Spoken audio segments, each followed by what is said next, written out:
My neighbors saw me naked. Story time. So sometimes a bitch sleeps naked because I get hot as fuck and because I heard a lot of good things about it. But anyways, this particular night, a bitch was naked and I woke up out of my slumber thirsty as fuck. Like I was literally feeling like SpongeBob when he went to Sandy's. But a bitch didn't put on clothes like a normal person because it was like 3 o'clock in the morning and no one was up. So I thought it would be a good idea to get out of bed and get water naked. So I'm getting my water and minding my own business. And my boyfriend's mom decides to come out of the room. And she knew I was in the kitchen, but she didn't know I was naked. And she starts walking towards me. And I was like, oh, hell no. I wasn't about to have my boyfriend's mom see me naked. You got me fucked up. So I thought it would be a good idea to run outside the back door, which leads to our backyard. But because I did that, my boyfriend's mom obviously thought it was suspicious. So she opens the back door and calls my name. So I run through the side of the house to get to the front of the garage door. My thought process at the time, I was going to put in the garage code to get into the house through the garage. But that didn't happen. Part 2 gonna be funny.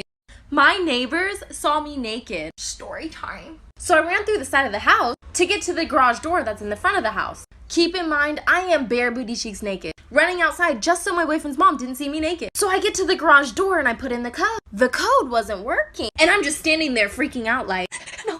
I was standing right here, butt naked, trying to put in this code. And the fence is pretty low. So if my neighbors came out, they would definitely see me naked. Which is exactly what happened. It was 3 a.m. and my neighbors came out. I guess I was being super loud. So my neighbors came out and they're like, hey, who's over there? And I literally stood there frozen as fuck. Shook. I looked like a deer in headlight. After I was done freaking out, I thought it would be a good idea to book it. So I started running towards the front door. That was the dumbest decision ever because if I didn't do that, my neighbors probably wouldn't have seen me naked. Once I decided to make a run for it, the outside light came on because the light is triggered by a motion sensor. Then the light flashed on me and me and my neighbor just stared at each other like.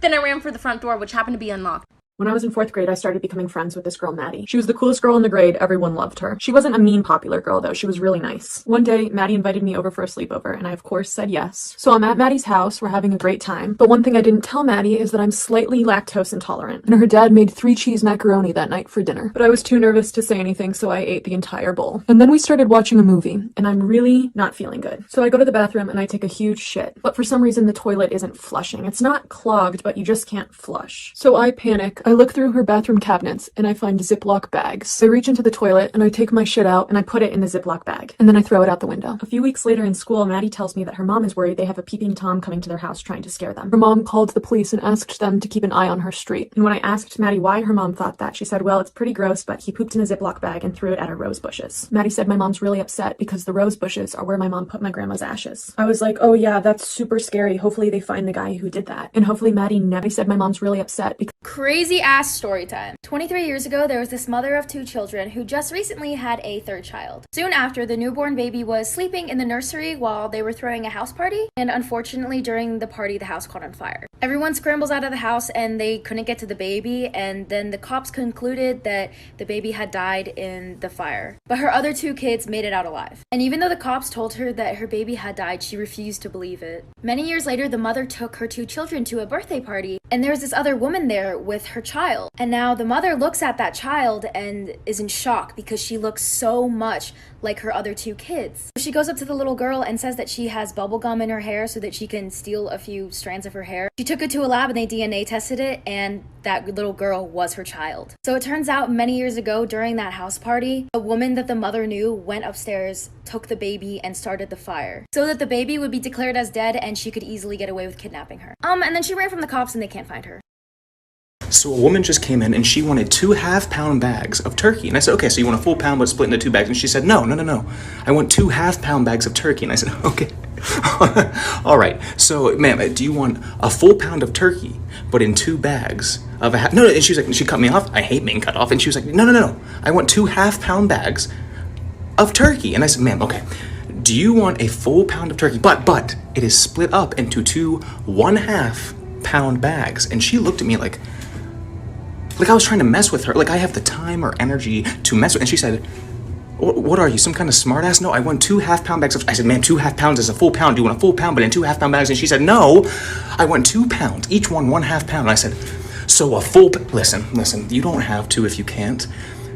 But if the merch link is in my bio, and I very much want to quit. If you're wondering if you're ugly or if boys are just insecure, go with the second option. In my high school math class, this kid always made fun of me, but like we were kind of homies. Like that was our relationship. We'd always joke, give each other homework, cheat off each other's tests. We'd both fail. Never was attracted to him. Like it was just very platonic. But on the last day of school, I remember this vividly. And I only remember this because my mom and my sister were in the car with me. He calls me, and confesses that he had the biggest crush on me. Mind you, he has a girlfriend. And I vividly remember in the phone call, he just said, "Abby, you're like those girls in a painting. I can look at you forever." And I just said, "Oh, thanks." Again, this was my sophomore year of high school. No self-confidence. And no one called me back then, so my family was like, "Who was that?" And I just said, "Oh, just a friend. He was asking about the homework." Homework on the last day of school. So yeah, you're not ugly, people are just scared. So I know this is gonna sound crazy, but I just flew across the country to meet a girl that I met on TikTok to help her drive back to her home in Miami. Here's the story. One of my videos came up on her For You page. She went to my Instagram, I saw her picture, and I was like, she's cute. So I stalked her page pretty hard and then slid into her DMs. We started texting a lot, and then I finally asked her on a FaceTime date, which I got pretty dressed up for. And then we talked a lot. We talked for a few hours every day for the next few weeks, and I was falling pretty hard. I secretly messaged her sister to see if I could send her a few of her favorite snacks, including an old hoodie I wore on a first date. She loved it. We kept talking, and then she was going to come back to Miami to stay with her family, and I had the idea, what if we go on a road trip? What better way to get to know somebody than drive across the country with them? She thought about it and said okay.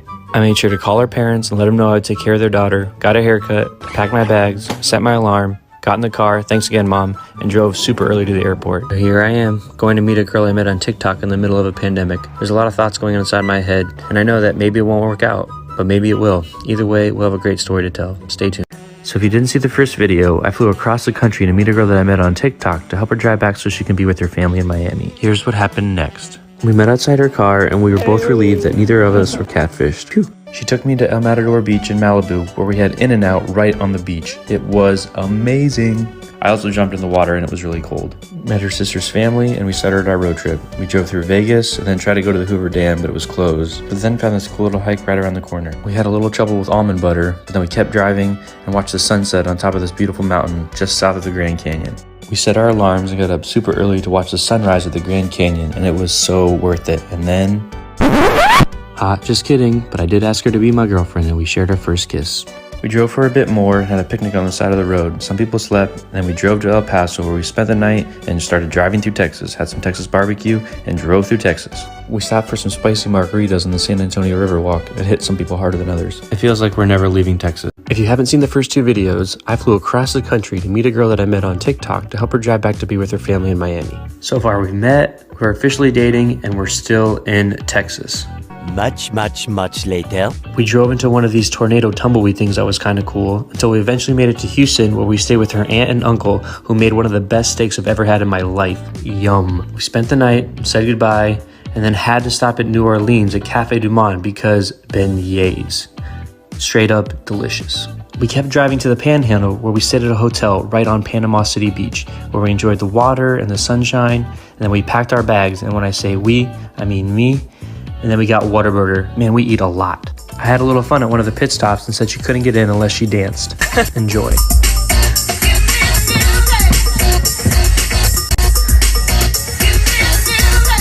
Then we started the last leg of our trip before we meet each other's families.